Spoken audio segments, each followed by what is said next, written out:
तेजस्वी यादव आज मीडिया के सामने आए और जैसा नीतीश अभी बता रहे थे कि सबको ये लग रहा था जो सीट शेयरिंग को लेकर विवाद शुरू हुआ शायद उसके बारे में कुछ तेजस्वी यादव कहेंगे, वो तो उन्होंने नहीं कहा। लेकिन हाँ, जनता को लुभाने के लिए, वोटर्स को लुभाने के लिए एक बड़ा चुनावी दांव तेजस्वी यादव की तरफ से जरूर खेला गया है। अब श्रीकांत जी, महिला की बात करें तो महिला को नीतीश कुमार का कोर वोटर माना जाता है। अब वो जीविका दीदी जो नीतीश कुमार को पारंपरिक तौर पर वोट करती हैं, उन्हें अगर कह रहे हैं कि हम 30,000 रुपए देंगे, उनकी सैलरी हम बढ़ा देंगे, तो क्या इससे इस वोट बैंक में कोई सेंधमारी की जा सकती है? अब देखिए, जीविका दीदी तो वाकई नीतीश कुमार से जुड़ी हुई हैं और मैं तो मानता हूं कि वो जेडीयू की कार्यकर्ता की तरह काम करती हैं और नीतीश कुमार ने हाल में उनके लिए बड़े बड़े ऐलान भी किए हैं। लेकिन तेजस्वी यादव ने इतना बड़ा ऐलान कर दिया है कि लग रहा है कि वो भारी पड़ रहे हैं। लेकिन उनके ऐलान पर कितना जीविका दीदियां भरोसा करेंगी, ये सबसे बड़ा सवाल है, क्योंकि उन्होंने माई बहन सम्मान योजना के तहत भी बहुत बड़ा ऐलान किया, 2,500 रुपये हर महिला को देने का। कहाँ से उतना आएगा? अगर दिया जाए तो 1.5 लाख करोड़ तो चाहिए महिलाओं को देने के लिए। 3.25 लाख करोड़ का बजट ही है बिहार सरकार का। तो हर घर में एक सरकारी नौकरी देने का वादा कर रहे हैं। बिहार में 2.5 करोड़ परिवार हैं और जब ये योजना लागू होगी तो 2.5 करोड़ परिवार 3-4 करोड़ में बढ़ जाएंगे।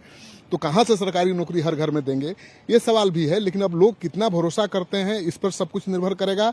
और एक बात जरूर है कि तेजस्वी यादव ने ये नैरेटिव सेट करने की कोशिश की है कि रोजगार देने वाले नेता वही हैं और इसमें काफी हद तक इसमें कामयाब हुए हैं। रोजगार देने वाले युवा नेता के रूप में ये जमीन पर दिख रहा है।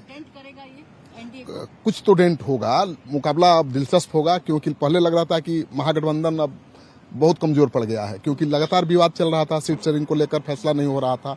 लेकिन अचानक एक बड़ा ऐलान करके उन्होंने माहौल बनाने की कोशिश की है।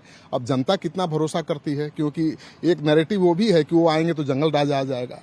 अब वो नैरेटिव कितना भारी पड़ता है और नौकरी देने वाला जो युवा का इमेज है वो कितना आगे ले जाता है, इस पर जंगल राज वाली जो छवि है उस पर कितना कवर अप करता है ये जो ऐलान तेजस्वी यादव कर रहे हैं, ये देखना वाकई में दिलचस्प है। हालांकि तेजस्वी यादव ने आज बड़ा ऐलान किया, जाहिर सी बात है एनडीए इसका काउंटर करेगा। अब एनडीए की तरफ से रिएक्शन सामने आने लगे हैं। बिहार के उप मुख्यमंत्री सम्राट चौधरी ने इसे महज एक चुनावी वादा करार दिया है। क्या कहा उन्होंने, सुनवाते हैं। 2,70,00,000 लोगों को सरकारी नौकरी दे। आज जिस बात की चर्चा वो कर रहे हैं, 15 साल तक उनके पिताजी माताजी ने बिहार को लूटा, बिहार की जनता देखी है। पूरे परिवार ने 1 लाख लोगों को भी सरकारी नौकरी नहीं दिया। ये पूरा बिहार जानता है। ये लोग गप मारने वाले लोग हैं और ये लोग सिर्फ सपना दिखा सकते हैं। चुनाव के समय याद होता है, चुनाव के बाद याद नहीं रहता। ये लोग सिर्फ लूटने के लिए जाने जाते हैं और बिहार को बर्बाद करने के लिए। तो कह रहे हैं कि चुनावों के वक्त ही तेजस्वी यादव को याद आता है, चुनावों के वक्त ही तेजस्वी यादव ये बड़े बड़े ऐलान करते हैं। लेकिन कुछ भी कहें, अब तेजस्वी यादव बढ़त बनाने की कोशिश कर रहे हैं, क्योंकि कहीं ना कहीं उनको भी महसूस हो रहा होगा कि इस चुनावों के बीचों बीच आकर वो कहीं ना कहीं अपने सहयोगियों की वजह से पिछड़ गए हैं, इसलिए बड़ा ऐलान उन्होंने किया है। अब फैजान जी, अगर महिलाओं की संख्या की बात करें तो पुरुषों के मुकाबले बिहार में महिलाएं ज्यादा वोट डालती हैं। 2020 का ही आंकड़ा है जो मेरे पास, उसके मुताबिक अगर देखें तो 59.69% महिलाएं वोट डाली हैं, जबकि पुरुष केवल 54% हैं। तो ये महिलाओं को लुभाना, महिलाओं को टारगेट करना कितना गेम चेंजर साबित हो सकता है तेजस्वी के लिए? देखिए, महिलाओं की जो आप संख्या बता रही हैं, वोटर जो बन के आती हैं, ये संख्या मुझे लगता है कि पिछले 20 सालों में ज्यादा बढ़ी है। उससे पहले इतनी ज्यादा नहीं थी।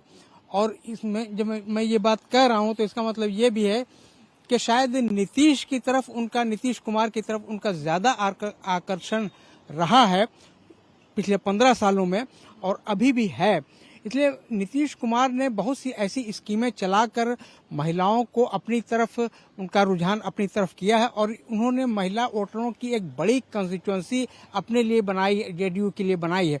अब देखिए, वो चाहे बच्चियों की पोशाक की बात हो, स्कूल में जाने वाली बच्चियों की पोशाक की बात हो, या स्कूल में जाने वाली लड़कियों की साइकिल की बात हो, तो ये जो फायदा हुआ तो उसे कौन खुश हुआ? घर की उनकी महिलाएं खुश हुई, उनकी माताएं बहनें उनकी खुश हुई, तो वो उनकी तरफ, उनका रुझान नीतीश कुमार की तरफ गया। और मुझे लगता है कि ये अभी भी नीतीश कुमार की तरफ उनका आकर्षण ज्यादा है। उसके बाद फिर वो जीविका दीदी बनाने का हुआ और सेल्फ हेल्प ग्रुप बने हैं, 1 करोड़ से ज्यादा सेल्फ हेल्प ग्रुप बने हैं बिहार में। उसकी वजह से भी महिलाओं का अट्रैक्शन मुख्यमंत्री नीतीश कुमार और जेडीयू की तरफ ज्यादा है। तोड़ पाएंगे कि नहीं तेजस्वी? देखिए, तोड़ने की कोशिश तेजस्वी भी कर रहे हैं, तोड़ने की कोशिश जनसुराज ने भी की है, लेकिन उसमें बहुत कामयाबी उन्हें नहीं मिली है। ठीक है, आप आज तेजस्वी यादव ने जो एक बयान जारी किया है, तो मुझे लगता है कि उनका जो थोड़ा सा जो ग्राफ थोड़ा सा डाउन हुआ था अभी इधर पिछले एक सप्ताह में के अंदर, उसको डैमेज कंट्रोल करने के लिए शायद वो ये बयान दे रहे हैं।